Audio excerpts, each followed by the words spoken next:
Hi అండి, అందరికీ నమస్తే. తెలంగాణలో ఇటీవల ఏర్పడిన కాంగ్రెస్ ప్రభుత్వం మహిళల కొరకు ప్రత్యేకంగా ఫ్రీ బస్ సౌకర్యాన్ని కల్పించింది. మహాలక్ష్మి పథకం కింద మహిళలు ఈ ఫ్రీ బస్ సౌకర్యాన్ని వినియోగించుకుంటున్నారు. బస్సు ఆపకుండా చేయెత్తి ఆపి మరీ ఎక్కిపోతున్నారు. అర్థనకుండా ఈ బస్ సౌకర్యాన్ని ప్రతి మహిళ కూడా చాలా మటుకు ఉపయోగించుకుంటున్నారు. బస్సు లోపల ఎంత రద్దీగా ఉన్నా ఊపిరాడకపోయినా సరే కానీ బస్సు ఎక్కిపోతున్నారు. కానీ గవర్నమెంట్ స్కూల్స్ పరిస్థితి వచ్చే వరకు తారుమారైపోతుంది. పిల్లల్ని చదివించడానికి ఇష్టపడడం లేదు. కూలినాళ్ళు చేసుకునేవాడైనా సరే కానీ ప్రైవేట్ స్కూల్లో చదివించాలనే ఆశతో ప్రైవేట్లో వేసుకుంటున్నారు. మరి గవర్నమెంట్ స్కూల్స్ బాగాలేవా? గవర్నమెంట్ బస్సు బాగుంటుంది కానీ గవర్నమెంట్ స్కూల్స్ బాగాలేవా? మరి ఇది ప్రజల మానసిక స్థితే, రుగ్మతన. గవర్నమెంట్ టీచర్లు డిఎస్సి రాసి మెరిట్లో పాస్ అయిన వారికి మాత్రమే పోస్టింగ్ ఇస్తారు. ఇక్కడ నాణ్యమైన టీచర్లు ఉంటారు, నాణ్యమైన బోధన కూడా ఉంటుంది. ప్రజలు మాత్రం మొగ్గు చూపడం లేదు. కేవలం కూలీనాళ్ళు వాళ్ళు చేసుకునే వాళ్ళు, బీదవాళ్ళు, పేదవాళ్ళు పిల్లలు మాత్రమే ఇందులో చదువుతారు. బయట వినిపించే ప్రధాన ఆరోపణ ఏమిటంటే స్కూల్లో పనిచేసే టీచర్ల పిల్లలు కానీ, ఉద్యోగస్తులు కానీ, రాజకీయ నాయకుల పిల్లలు కానీ ఈ బడుల్లో చదివించరు. వాళ్ళ పిల్లల్ని మాత్రం ప్రత్యేకంగా కార్పొరేట్, ప్రైవేట్ స్కూళ్ళల్లో చదివిస్తున్నారు అనే ప్రధాన ఆరోపణ ఉంది. అలాగే గవర్నమెంట్ ఆసుపత్రుల్లో ఉన్న చాలామందికి చులకన. ఇక్కడ కూలీనాళ్ళు చేసుకునే వాళ్ళు, బీద బిక్కి వాళ్ళు మాత్రమే హాస్పిటల్లో చూయించుకుంటారు.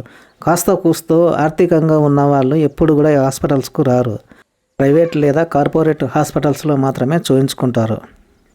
ఇక్కడ అనుభవజ్ఞులైన డాక్టర్లు ఉంటారు. ఆర్ఎంపీ, పిఎంపీ డాక్టర్లు ఉండరు. ఎంబీబీఎస్ చేసిన వాళ్ళు మాత్రమే ఉంటారు. అయినా కూడా చూయించుకోరు. ప్రధానమైనటువంటి ఆరోపణ ఏమిటంటే విధులు సరిగా నిర్వర్తించరు అనేది చాలా మటుకు వినిపిస్తున్నటువంటి మాట. తెలంగాణ రాష్ట్రం ఏర్పడిన తర్వాత వైద్యంలో కొద్దిగా మార్పు వచ్చింది, కానీ ఆశించినంతగా రాలేదని చెప్పవచ్చు.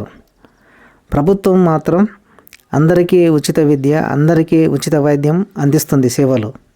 కానీ ఎందుకు సక్సెస్ కావడం లేదన్నదే ప్రశ్నార్థకంగా మారింది. అందుకే నేను ఏమంటున్నాను అంటే అందరికీ ఒకే ఉచిత వైద్యం, అందరికీ ఒకే ఉచిత విద్యను ప్రవేశపెట్టాలి.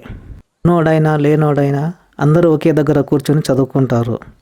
రెండవ రకానికి చెందిన వైద్యం కానీ విద్య కానీ అనే మాట అసలే ఉండదు. అప్పుడు ప్రతి ఒక్కరు కూడా విద్య, వైద్య సేవలను వినియోగం చేసుకుంటారు. ఒకటి గవర్నమెంట్, ఒకటి కార్పొరేట్ అనే విద్య, వైద్యం ఉండడం వల్ల తారతమ్య భేదాలు చాలా మటుకు ఉంటున్నాయి.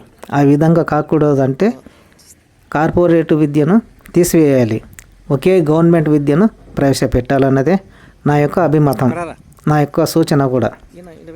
ప్రతి మనిషికి విద్య, వైద్యం సంపూర్ణంగా అందిస్తే ఉచిత పథకాలను ఎవరు కూడా ఆశించారు.